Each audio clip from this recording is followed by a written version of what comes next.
Hello, everyone. Welcome to another week's live. I think it's been 2 weeks since I've done one of these, so I thought I'd jump on, go through. Tonight, I'm going to talk about tax planning. So we're getting closer and closer to the end of financial year. It is creeping up on us, so things are starting to ramp up in my world. Starting to get, quite good. We've got lots of stuff going on. It's been quite a busy week or so, which has been good. Lots of new meetings with new clients, so lots of stuff coming in, which has been great. And then we're getting right into tax planning. So I've contacted a whole bunch of my bigger business clients earlier in the week. Some of the crypto ones, I've still got some more to touch base with, but I want to get a chunk out and started booking some appointments in. So that's I want to talk about the benefits of tax planning stuff because it can be quite beneficial. I have got a couple questions that come through when I put up on Instagram, so I'm going to jump into them quite early on tonight. I'll talk about the NFT project a bit. I'm going to tell you how you can win a copy of this in a second. And so I see you got Chris here. Thanks, Chris. Appreciate you swinging by. Hope you guys are all going well. I know you've had a bit of an interesting couple of days. We got Dota here. G'day. How are you? Thanks for popping by. So I will quickly touch on, got the Gary V book again, 12 and a half. So if anyone does mint a Rooshock's NFT tonight during the live or any time for the rest of the night, mint one of these, I'll send you a copy of this for free. Great book. We sent one out last time we did this, which is great. So if you mint a NFT at all, I will put the banner up to show where you can do that. If I've got it here. So you can head over to Rooshock. I'll drop that in the comments now. And if you mint one during tonight's live, then I will make sure I send you out a copy of this. So some exciting stuff going on with the project, which I'll talk about a little bit later. That's good that you're staying strong, Chris. Keep it up. Keep that. Keep trying to be as positive as possible. I spoke to a couple of people that are all in ISO today, and it's just there's lots of people across all of the world that are struggling with that kind of stuff. So, g'day, Captain Op Shop Nerd. Thanks for swinging by. I'm going well. Yourself? Howdy. Got a couple of you guys here. Now, what did I want to touch on? So, talking about tax planning tonight, I did have a couple of questions. So, I want to jump because I know both these people that asked the questions are in the chat now. So, I'm going to jump straight into them and then I'll jump into talking about tax planning a bit more of a broad thing. So, got a question. So, was when is the latest we should wait to do pre-tax planning? And now, I hope my internet looks like it's going on. So, it really depends. So when I've sent out emails to some clients this week, I've kind of given them the option initially of going, well, do you want to do this in April or do you want to do it in May? So the reason why, and you could push it to June as well. They're kind of what I've sent out initially because it's just finding timing wise. So you kind of have two different problems. So you've got the issue of the longer you wait, the more actual data you have to go off. So obviously, if you could do tax planning on the 29th of June, you would know almost the exact position you're going to be in, which is great because it means we know exacts. We're not trying to estimate for the last 2 or 3 months. The downside is it gives us very little time to put forward an actual strategy. So I've had clients in the past that one of the strategies has been that they've actually considered purchasing a vehicle, for instance. Well, quite often that can't be done within a couple of days. I have had a call, I think last year, on the 30th of June of a client trying to buy a vehicle on that day. And it was a nightmare. I think we did manage to push it through between the car dealer, the broker, and myself, but definitely wouldn't recommend that. So you're weighing up those two sides of things of, well, do I want more accurate data or do I want more time to work on things? And so far, the feedback I'm getting from clients this year is they want us to go from July to March. That gives us 9 months of actuals. We can estimate the last quarter. It gives them plenty of time to put strategies in place. And it does also give them the ability, look, I always open it to clients that say, look, if something major changes from when we've done this working out, suddenly April ends up being a bumper month and it's crazy, or something dramatically changed in your business. Obviously, at the moment, you go into isolation for a couple of weeks or something. We can have a quick chat and go, well, what should we edit? But at least it gives you a few months up your sleeve to put some strategies in place. If you're considering putting money into super or purchasing a vehicle or some major equipment, obviously you're going to need time to do these things. So that's kind of what you're weighing up. It's, do you want more accurate actual data or do you want do you want more time to be able to do things? It's a personal preference, but so far the opinions I'm getting from people at the moment is definitely leaning more towards they want they're happy to use the estimates. Especially if you're in a business that's seasonal. If you're in retail, something where it's same month to month, and you know what that last quarter, you've been doing business for ages, so you can make pretty accurate predictions anyway.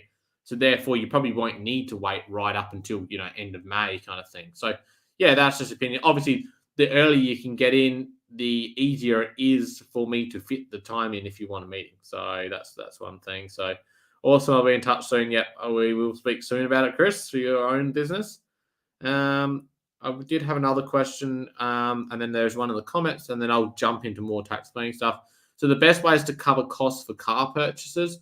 Now, I wasn't 100% sure whether this was how to actually pay for a car or whether it was from a tax point of view. So I'll cover both. So from a tax point of view, it's quite easy with car purchases that you obviously need to keep a copy of the invoice for the actual purchase. And if you're purchasing privately, you want to get something written up that's signed off by both parties anyway to show the value, the date, all that kind of stuff. But the whole point of if it's claimable, you want to make sure you've got that evidence. If you've got a loan, keep those documents, because quite often people come to me, oh, what do I need to do when I bought a car? So you want to have the invoice and the loan document. They're the two really important things that you need to have if you purchase a car. From a tax point of view, you're then going to have to go, well, is it deductible? Do you need to keep a logbook, which is normally going to be the case to get a percentage of what's going to be claimable going forward for things? If it's it depends on if you're going to have FBT implications, etc. It can be quite complex for that. But in general, yeah, keep your documentation. When it comes to paying for a car, from a tax point of view, it doesn't matter in most situations as far as if you get a loan or you pay for it outright. You need to weigh up whether you're willing to commit that much cash out of your bank account, for instance, savings, or are you willing to take on a loan? Like that's some of the things you care about. So whoever asked that, if you do have some further questions, happy for you to drop in the comments and I'll try and answer on those because, yeah, I wasn't 100% sure exactly what you wanted me to cover, but good one. Do have a few. There was a point here from Peter. So do not leave super contributions until the last day. The money must be in the fund by 30th June and not merely paid by the contributor by 30 June. Yeah, that's a really important key one. And that's, again, one of the reasons why I don't recommend leaving it till the last minute because you have to get your the fund has to receive that offers received in that financial year if you want to claim it in that year. And so that can make a massive difference. Some people are putting lump sums of $25,000 or $30,000 into super. You don't want to miss that by a couple of days because you didn't do this till the last second. So especially super, and again, like I said, car sales, those bigger things that are going to take time to process, give yourself plenty of room. Ideally, really, you'd want to know by the start of June exactly what you're needing to do. And that way, and hope that most of that's already got the ball rolling. Because at the end of the day, it doesn't matter if you pay for it. There's no downside to paying for it in May, for instance, versus June. So the earlier you can put these plans in place, typically the better. Obviously, everyone's situation is slightly different, but yeah. Can deductions like Coinly or buying ledger devices only be used secured FY your taxable income for that or used whenever you want, carried on to future financial years, similar to a capital loss? The way that it depends how people are structuring it. Typically, I think the better option is to claim them in the year they're spent. You could add them to the cost base of an asset potentially.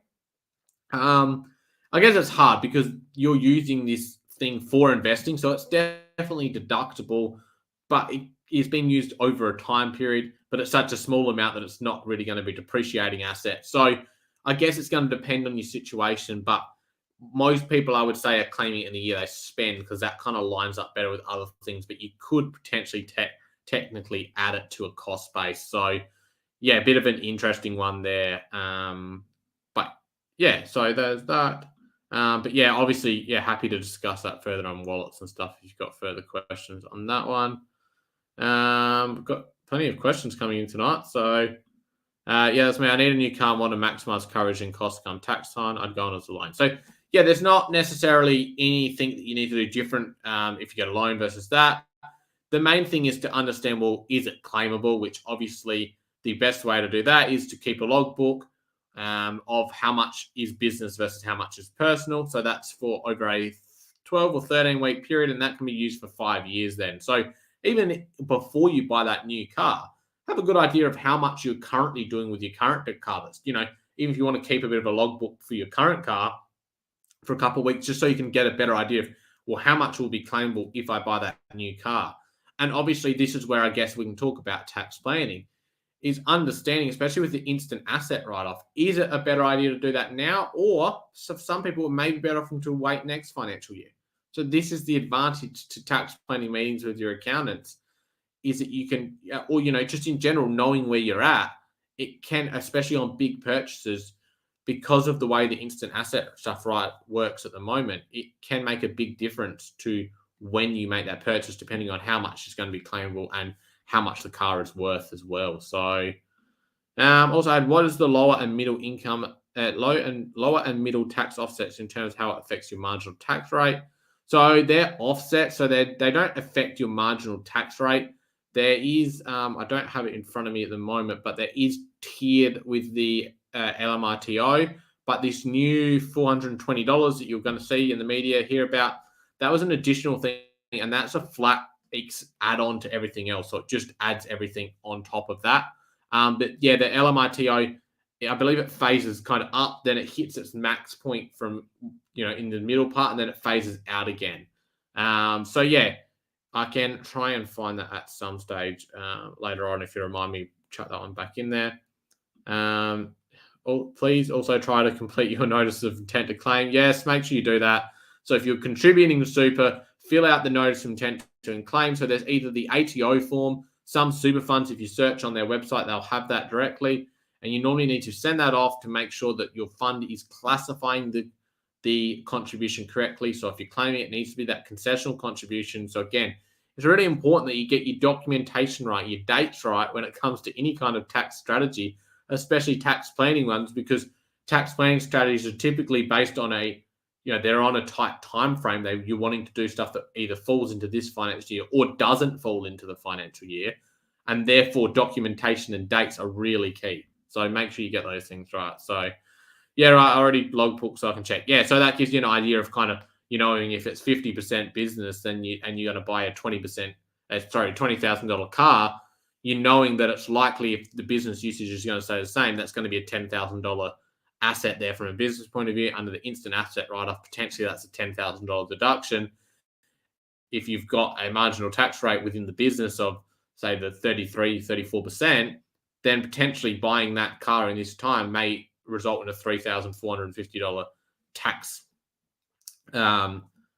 tax deduction there. It's tax refund, or reduction in amount owing. So you can see why people may want to rush that forward, that $20,000 they're going to outlay, $3,450 potentially is coming back to them quite soon. If it happens in June, that could have, refunded in July. So that's where some of these, now that asset has then been claimed, so you can't keep claiming that. But yeah, it is an interesting area. I've never contributed to super. Quick explanation like a 5-year-old. So if you're going to contribute to super, it is quite simple these days when it comes to tax deduction. So if you make a contribution and it's a concessional contribution, it's deductible from tax. In most situations, everyone's is slightly different, so you want to make sure you meet all the criteria, but it is pretty broad these days. So in essence, if you make a $5,000 contribution to super, you're claiming that as a $5,000 deduction. So you'll pay tax on that within super, but the tax on super is a flat rate of 15%, so it's lower than your marginal tax rate in most situations. And also you're paying tax within super, but you got to remember you are giving up that cash. So if you're young, you need to weigh up, well, is putting money into super right for you? Everyone's got to do their own research in that area, but the tax deduction side is simple, but you have to complete that notice of intent to claim, as we discussed slightly earlier. All right, they are some questions that have been flying through, so now we can jump into about tax planning. And like I did say earlier, if anyone wants a copy of this book, all you have to do is mint a Rooshock's NFT while we're on the live or tonight. Let me know in the chat and I will send you out a copy. So why tax plan? So I've obviously talked about within some of these questions, but it's pretty much by tax planning, you're putting yourself in the situation to save money or defer tax or bring tax forward, all these different things. And overall, you're putting yourself in a situation where you can legally put yourself in a situation where you're paying less tax. And quite often it's just about making decisions that maybe you're going, oh, well, I was going to do this anyway, so therefore I might as well do it this month instead of next month. Or, oh, like or sometimes it's just about knowing your tax position. So if you know that you're going to owe $50,000, but you know a few months earlier and you can put a plan in place, sometimes that can just help. It's giving you more planning. So there's probably nothing more frustrating when I say pick up a new client, we do a tax return and they owe a lot of money and they weren't aware of it. Whereas tax planning can at least make them aware. They know, okay, yep, I've made this much money. I'm going to owe this in, 8, 12 months time. At least they're aware of it and they can put a plan. We can go, yeah, look, we're outlining it now. The tax, if we did tax planning today and you're lodging through an agent, you're going to have over 12 months before that would even be payable. So we can go, okay, well, look, I'm going to owe, $5,000. Okay, well, I'm going to need $100 extra away a week. I haven't been putting it away in the past, so let's do that. So again, by putting a plan in place, it's not just about saving tax, it's about making you aware of it. So that's the benefit. And some strategies are time constraint that, especially with this instant asset write-off, especially next year, we're going to have changes to that rule come end of the year. So there's going to be strategies that if you don't implement them in that financial year, they may not be applicable next year. Or you may be in a situation where you have a big variance in income year to year, and therefore it may make sense to bring deductions forward or maybe delay making a bigger purchase to next year when you're going to have a higher income. So, and you might have a partner that's working, or maybe they're stopping work, they're having children or something, so therefore they're not going to work the next year, or you've got someone that, or one of you are retiring, or you're both retiring, or you're running some kind of business where there's distributions going to people that aren't working or traveling. So there's lots of different things to factor in, and therefore there's not a lot you can do post end of financial year to save tax, because what's happened has happened. There's some distributions and stuff you may be able to adjust, or making sure you're claiming things, but not lots of material changes. So that's why we do tax planning. And most people, it's I enjoy doing it because it's the one of the times of the year where I know I can save people money, typically by putting some strategies in place, or at least give them a bit more peace of mind that they know what's going to go on and they know what's coming next. So then want to touch on some and obviously if anyone's got any questions or comments, make sure you do drop them in the chat. So tax planning tips. So some of the things that people can look at doing, and again, obviously everyone's situation is going to be different, but you're typically starting by looking at, okay, well, what's your income going to be for the year, doing a bit of planning around, well, how much tax have I paid year to date, what will be owing at this stage. There we go. There's one tip, is tax planning helps you understand where you're at. And then you can start looking, okay, well, I'm going to owe $10,000 of tax. Is there anything I can do to reduce that? Do I want to reduce that? Sometimes it's not wise. If you're only earning $20,000 this year, well, there's probably not much benefit in you reducing it anyway, because you're just using up the tax-free threshold. So rushing forward and bringing your income down to 10 grand, maybe wasting some deductions that may have been better off in future years. So it's not just always about bringing it down to the lowest amount payable. So that's where you're going to have to understand. And so one thing that people will do is typically, okay, look, they know they've got some expenses they were going to have to pay. Is it worthwhile bringing them forward and doing it now? Oh, look, I know I need a new computer. I know I need a new desk. And tax planning this is more so focused on businesses, but, all right, I know I need a new desk. I know I need a new computer. I need all that. Well, how about I do that in June? I'll bring forward the expense, reduce my tax this year. And therefore, you're always better to normally people will want to reduce tax now and then defer, paying it into the future. Other things maybe, okay, look, you've got a massive big project and you're working under the pump and you're trying to rush out invoices, and then you're going, oh, look, we're already on a massive income. How about we do, some people may take some time off in June because they're going, you know what, I've got lots of work, but I'm going to do some of that next year because we're already on a massive high income. Let's spread it out. We'll just defer some of that. So there's different things you can do. And there's things that you can't, that you have to be careful with this. You can't, there's definitely strategy, you can't illegally avoid tax, but there's definitely legal strategy you can do. Super's a big one that people will weigh up and go, well, should I make a contribution this year? Buying vehicles, those kind of things are all things that you could do. So got a comment here from Redacted. I think planning on having a minimal tax refund or payable at the end of the year is a good goal, unless the ATO decides you're going to pay interest on overpaid amounts. So yeah, that's one of the other things, is that you're also wanting to weigh, well, how much tax have you actually paid year to date versus what it's going to be? If that's tracking along, if you've got tax paid year to date of say $3,000, and you know at the end of the year you're going to go $4,000. You've been paying $1,000 each quarter. You know that's all going to come out square. You go, well, this is fine. I'm paying the tax as I'm going, like you would with the wage. I know I'm going to come out square, so I'm not overpaying in tax. Therefore, I'm not going to end up with massive payments or refunds either side.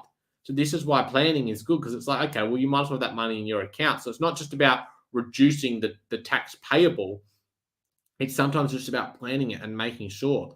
So there's two sides of that. To one, you don't want to be paying more tax than you need to, but you also don't want to be paying it too much through the year and then your money not being in your account, not you having access, especially if you're running a business when you've got tight cash flow and stuff like that. You don't end up having to take out a loan because you've been 50 grand in credit with the ATO. Like, it's a balance of that. So, yeah, I know for me being my first year, so it's going to be low. So yeah, and the thing is that that's what sometimes tax planning can be about, especially when you're starting out a new business. Is that, and might sound silly, but you don't always want your income to be too low. Is it, like I said, is you may want to defer some expenses to next year if maybe they're not that urgent. Maybe you do push them out to a future year where it makes more sense, because quite often it is the most tax effective to have a balanced income year to year rather than having 1 year at $200,000 and next year at zero. You're going to probably pay less tax if you just have 100 each year. So that's what some of these tips that I'm talking about is, that it can be weighing up and going, where am I at overall right now? Like, what's my current expected income? Am I working? Do I have a business? What's income levels going to be like next year or the year after? Having multi years, and that's why it's something that I try and I really hate when some people do is it's all about, they just sell us, oh yeah, we saved you this much money, but didn't tell you that maybe we lost this down the line. So there's no point saving $100 if we're going to lose 200 down the line. But if we can save 200 now and only cost us 100, it's all about timing and understanding what current savings or current costs are versus future, making sure our overall financial position is improving. So depreciation is something I've thought about a fair bit. I could either claim the instant write-off as a sole trader whilst in the 19% tax bracket, or depreciate items over 4 to 5 years and claim it in future years when I know to be a much higher bracket. And that's what I'm talking about, is that people go, oh yeah, I want to buy a car because I want to claim it and it's going to make sense. But sometimes you may not want to do that right now. It might not make sense to you. You may have a future year where you know that you're going to have a massive amount of income, and therefore you want those deductions in those future years. So if you claim all the depreciation now, did that really help you? So having understanding of that is really important. So yeah, there are a few of the tips that capital gains is a big one. Understanding your capital gains position. So I've been running some stuff through my own portfolio in the last couple of days to work out, what shares have I sold? Have I sold any crypto? Have I sold any NFTs? See how that all lines up. Is there going to be some losses that I've already recognized through the year? There's a few positions I've been considering clearing off. So maybe, should I do that now? And that's, I see the comments just come through from Peter. Golden rules, even said, know where you're at. I think that's like literally the best way to save tax overall, is to actually just know where you're at all times. Like, if you know where you're at, then you know what you should do. If you don't know where you're at and then you're trying to make up what you should do, it's really hard. And I've seen it before where clients are, no, I don't want to do tax planning. And then they're ringing up going, well, should I buy a car before the end of the year? And it's like, I don't know. Without knowing where you're at and us doing the work to know, okay, this is where you're at. And hence why cloud software is so great these days, because you can run a profit and loss and have a rough idea. But if that's not accurate, which I've seen that before where people are way out in their figures, and hence why when I do tax planning, I go through things really thoroughly, because I want to, I really pride myself ideally on that predicted income level is very close to what the actual ends up being. But if you don't know where you're at, it's impossible. So yeah, that's the challenge. So yeah, I think tax planning is all about knowing where you're at, putting a plan in place and understanding your dates, really, and then making sure you've got the documentation right. Get all those things right, and you can seriously save yourself some money, which is obviously what a lot of people want to do. I do have another comment here. So with my car, pretty sure I want to get finance on it for a loan and claim as much lower repayments and interest as I can. So yeah, so one thing I will touch on with the car where people get a little bit confused. So when you purchase a car on a standard normal finance, what happens is you'll buy that asset, and that asset is claimable now. So when the invoice is issued, and then you own a loan, and then you claim the interest portion of the loan repayments, because you've already claimed for the asset. So that was the initial expense. And again, it may differ for some people, but in general, you're claiming for the asset. So you go and buy a $20,000 car, and that's when you're claiming it. Now, normally we have depreciation at the moment. We've got the instant asset write-off, so you are claiming that all up front normally. And then ongoing, you don't claim for the actual loan repayment because that's being paid off. That's you just paying down debt. But you do claim the interest portion of the loan. And this is the same if you've got an investment property. So people do get confused. They send me, they're like, oh, yep, here's my loan repayments. I pay $600 a month. That's not what is claimable. Now, if you're a business and we're doing a balance sheet and stuff, yes, we need to know what the loan balance is, etc. But in general, the deduction is going to be the interest portion. So you've got to remember that that's where people can get a little bit confused, thinking they're claiming the repayments, but they're actually claiming the interest. Now, if you have an interest-only loan, then obviously the repayment is the interest amount. But in general, most normal finances aren't interest-only, so therefore you need to understand that. And make sure you've got a way to access that. Don't just send, your accountant the repayments. You want to make sure you're tracking the interest. So yeah, it's a common misconception, to be honest. Overall, it does work out better. If you've got some leases where you're paying off certain things, those ones you claim the repayments as like a lease payment, they're very different. And that's why, you're always best to seek advice from your accountant as to, if I structure like this, and sometimes it's best to get those documentations and make sure you understand how am I claiming this? When does it get claimed? Is it all being claimed up front and then just interest ongoing? Or am I claiming it with each repayment? So, if anyone else had any questions about tax planning or the budget, because that was something I did drop a video last week on the budget. So hopefully I covered most of people's queries. It wasn't the most crazy budget from a tax and super point of view this year. There are a couple other things I want to touch on. So the Rooshock's NFT project.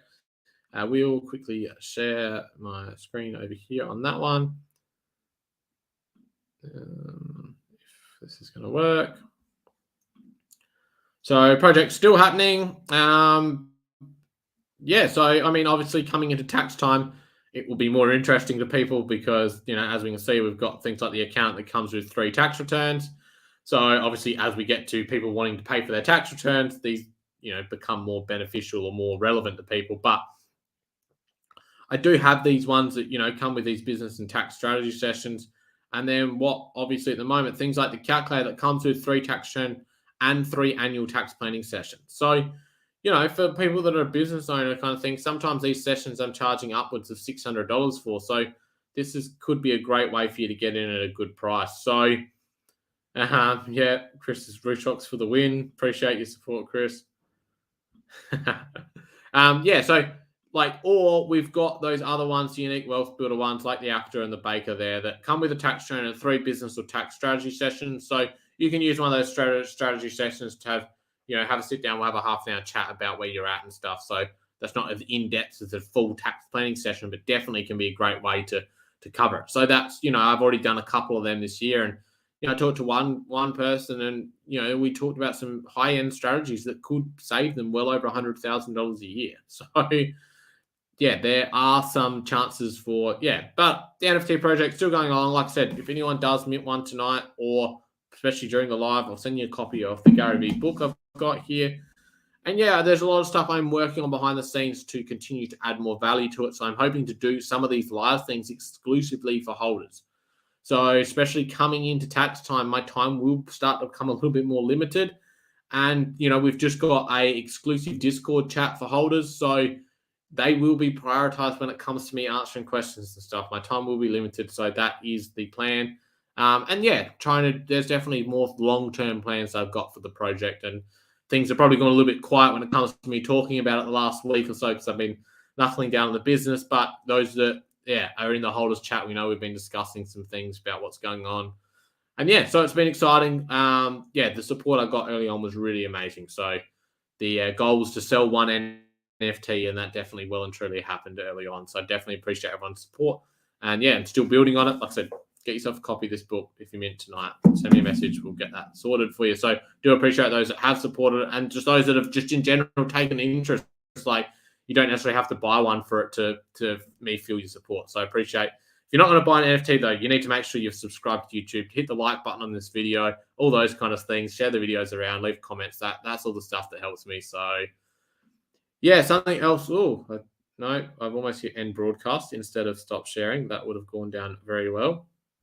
Um, One other thing I did want to quickly talk about, which is you're probably seeing a bit of stuff in the news recently about finfluencers, so financial influencers, and some of the controversies around them at the moment as far as what they've been doing and what they're not allowed to do from ASIC. So I'm quite lucky that I don't really step too much into those waters because I obviously knew about this. But in general, there's been a lot of interesting thoughts on people going, "This is stupid." ASIC is going down way too harsh.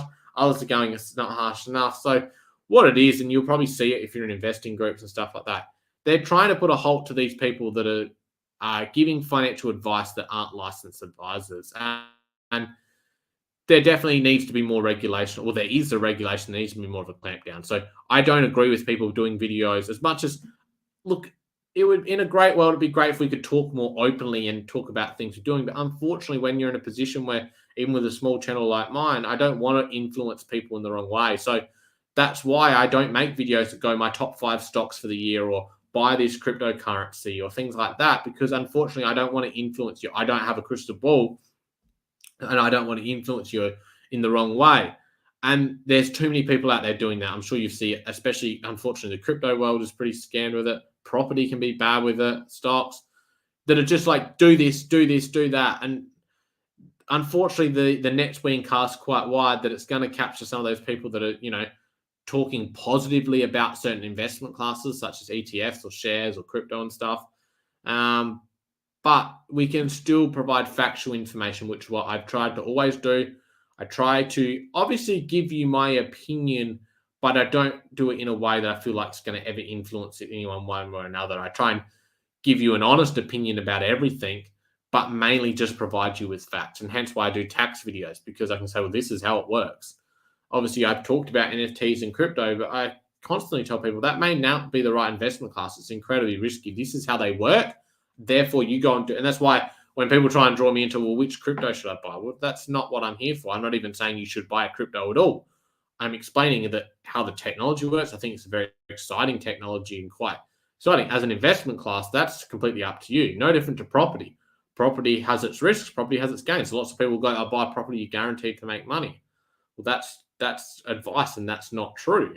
You're not guaranteed. You may make money, and it can be, historically, we can talk about historical returns and stuff. But yeah, it's an interesting space. So grab an NFT game. Yeah, definitely agree. I'm biased, but yeah. So yeah, that was some of the stuff that's going on. So yeah, things are going really well business wise. Like I've had lots of exciting conversations with lots of people that have come through YouTube in particular, which has been really awesome. That people have discovered the YouTube channel and then headed over and become a client, which has been great because I can delve in, deeper. And I know a few clients are in the comments today, or tonight, which is great. Got the NFT project still coming along, which is really awesome. I've really enjoyed learning a lot with that and got lots of future plans. There's lots of lessons I've learned about things that I would have done slightly differently. But what I'm really excited to is, eventually talk to clients that are thinking about launching NFT projects and give my expertise on those areas as well. So if there is anyone that is interested in launching an NFT project, I'd love to have a chat to you about, my lessons that I've learned along the way. Some other really exciting news is for me personally, as I got on the friends list for VFriends Series 2. So I have 2 spots on the friends list. I'll probably go over most people's head that don't know about it, but that's really exciting. So at this stage, I will hopefully therefore be getting 3 VFriends Series 2. So that's exciting for me because I really love being a part of that project. I'm really excited to head off to America in May for VCon. So that's something else that's going on in my life. So there's lots going on in life. But yeah, everything's going well. And I appreciate everyone swinging by tonight. Hopefully I've given you, I feel like there was some really good stuff there about tax planning. Some of the comments and stuff really added to what, when I do these lives, I'm trying to think of the most relevant information, but sometimes things slip, and there was some really great comments. So I appreciate you guys that have either asked questions or have dropped in your pieces of information that have just added to what I've talked about. So definitely, if you want to do a tax planning session, get in touch. Happy to, still got plenty of availability for them over the next couple of months. So I appreciate that. And yeah, like I said, I'd love the support on the NFT project. Even if you just jump into the Discord, we've got, I think we're up to 178 members in the Discord now, which is, it's just, yes, winging by. It's ticking along, which is great. And we've had some great discussions going on there. So I appreciate it. Appreciate you, everyone that has dropped by. You're doing great, dude. Keep up the great work. Swing by my live later. The sneaky plug in there. Yeah, I'm finishing up in a second, but I think Chris is going live in 25 minutes or so. So if anyone has nothing else to do or wants to learn about reselling or just listen to Chris's journey, definitely would recommend. And appreciate you all dropping by, and I'll talk to you again soon. Oh, hang on. One more thing. For those that are reselling, tomorrow night's going to be a video that's going to be great for you. It's coming out. It's all recorded, all edited on cash expenses and when you can claim cash expenses legally on tax. Really interesting topic. Make sure you do check that out. All right. Thanks.